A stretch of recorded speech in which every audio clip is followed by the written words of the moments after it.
நம்ம என்ன பண்ண போறோம்னா வெஜிடபிள் பிரியாணி பண்ணலாமா. இப்போ என்னெல்லாம் போடுறோமா? இலை, கிராம்பு, ஏலக்காய் போட்டு லைட்டாக வதக்கிக்கலாம். அப்புறம் வெங்காயத்தை சேர்த்துக்கலாம். எத்தனை வெங்காயம் சேர்த்துக்கிற?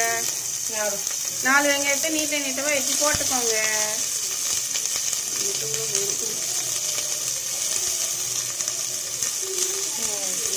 நல்லா வதக்கி சிம்மில் வச்சுக்கோங்க, அப்போதான் கரெக்டாக இருக்கும்.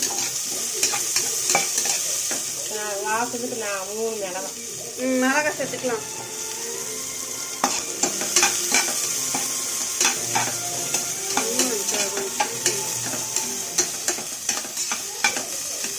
அப்புறம் தக்காளி 2 தக்காளியை குட்டி குட்டியாக வெட்டி சேர்த்துக்கலாம். சேர்த்துட்டு இதையும் நல்லா ஒரு கைவிடாமல் ஒரு 5 நிமிஷம் நல்லா கிண்டி விடுங்க.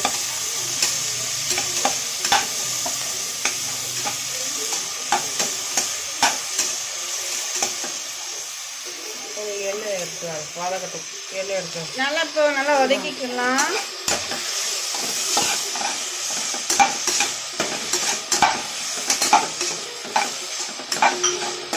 கை விடாமல் ஒரு 5 நிமிஷம் நல்லா வதக்குங்க.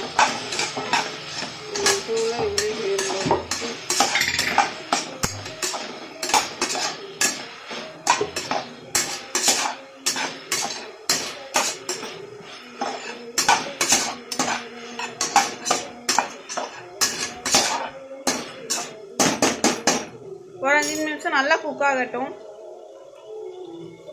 சிம்லேயே கொஞ்சம் மீடியம் சிம்மில் வச்சுக்கோங்க, அப்போதான் கரெக்டாக இருக்கும்.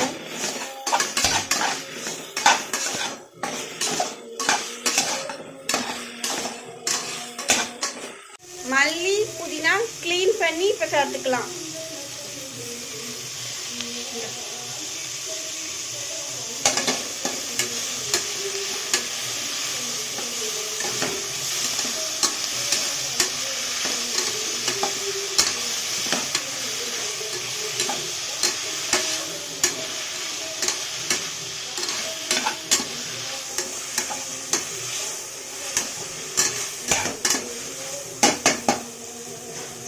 பாருங்க நல்லா வதங்கிருக்கும்.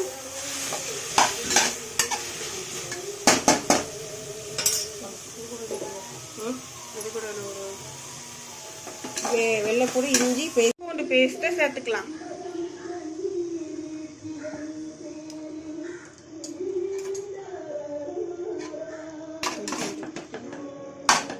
சேர்த்து நல்லா வதக்கி விடுங்க. கேரட்டு, பீன்ஸ், பட்டாணி போட்டுக்கலாம்.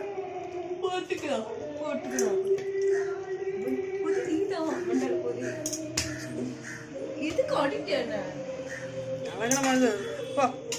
கிண்டி விடு.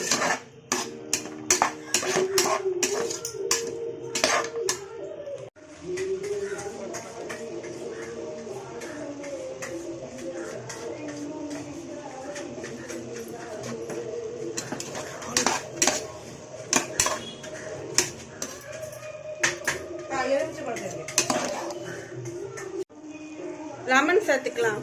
பாதி லெமனை சேர்த்துக்கோங்க.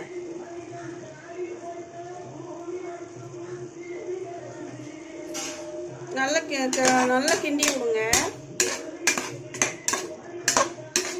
ஹை ஃப்ளேமில் வைக்கக்கூடாது, கொஞ்சம் மீடியம் ஃப்ளேமில் வச்சுக்கோங்க.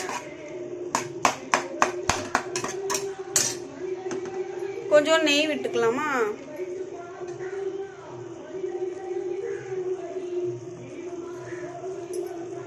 பொடி சேர்த்துக்கலாமா? ஒரு ஸ்பூன் கரம் மசாலா பொடி கிண்டி போட்டுக்கலாம்.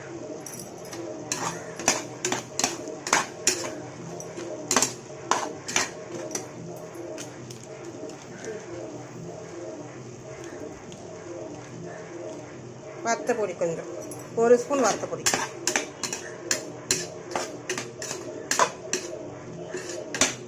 நீங்க உங்க காரத்துக்கு தேவையான அளவுக்கு போட்டுக்கோங்க.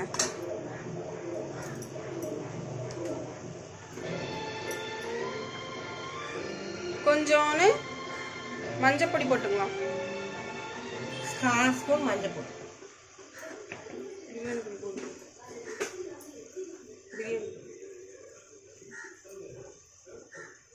அடுத்தது பிரியாணி பொடி சேர்த்துக்கலாம். எவ்வளோ சேர்க்கணும்? 2 ஸ்பூன் பிரியாணி பொடி. 2 ஸ்பூன் சேர்த்துக்கோங்க. காரத்தக்கனை நீங்கள் உங்களுக்கு காரத்துக்கு தகுந்த அளவுக்கு சேர்த்துக்கோங்க. அரிசிக்கு 2.5 கப்பு தண்ணி.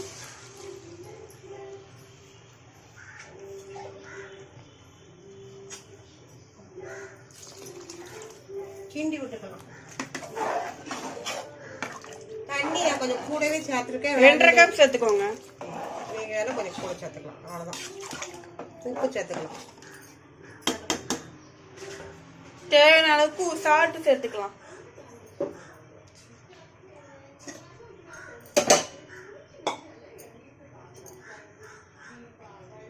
சால்ட்டு சேர்த்துக்கலாம். தேவையான அளவுக்கு சால்ட்டு சேர்த்துக்கோங்க. தூள் உப்பு சேர்த்துக்கோங்க. அதெல்லாம் கரெக்டாக இருக்கும். கல்லுப்பு சேர்க்கல. நல்லா கொதிச்சு வந்துடுச்சு. இப்போ அரிசி சேர்த்துக்கலாமா?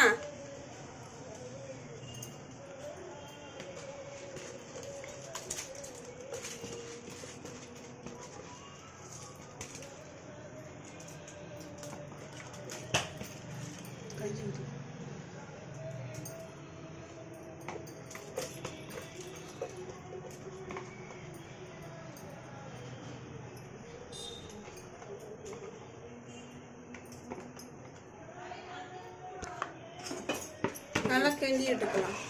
அரிசி சேர்த்து ஒரு 5 நிமிஷம் நல்லா கிண்டி விடுங்க.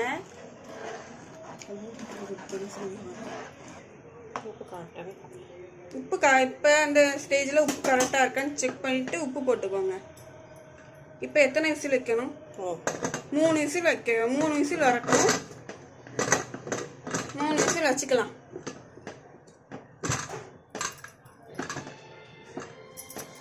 இது இப்போ ஸ்டவ் ஆன் பண்ணி இப்போ விசில் போனோடனே எடுத்துக்கலாமா? இங்கே பாருங்க, சூப்பரான வெஜ் பிரியாணி ரெடி ஆயிட்டு.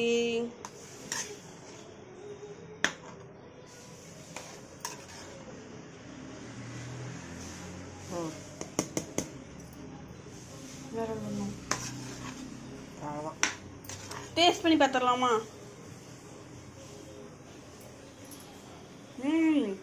சூப்பராக இருக்கு. நீங்களும் செஞ்சு பார்த்துட்டு எப்படி இருக்கு? நெய் கொஞ்சம் நெய் கொஞ்சம் நெய் சேர்த்துக்கலாம்.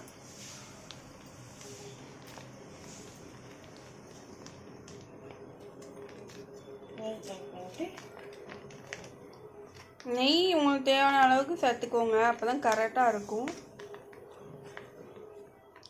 டேஸ்ட்டும் சூப்பராக இருக்குது. நெய் சேர்த்துட்டு கொஞ்சம் லைட்டாக கிண்டி விட்டுக்கலாம். ஏன்னா நெய் ஃபுல்லாக அப்ளை ஆகணும்ல. உதிரி உதிரியாக இருக்கு பாருங்க, நல்லா உதிரி உதிரியாக வந்துருச்சு. கரெக்டாக 3 விசில் இல்லை 4 விசில் வைங்க. அப்போ தான் கரெக்டாக இருக்கும். 3 விசில். அவ்வளோதான் ஃப்ரெண்ட்ஸ். பாருங்க, சுட சுட வெஜ் பிரியாணி. நீங்களும் வாங்க, எல்லாரும் சாப்பிடலாம். ஓகே, பாய். இந்த வீடியோ பிடிச்சிருந்தா லைக் பண்ணி சப்ஸ்கிரைப்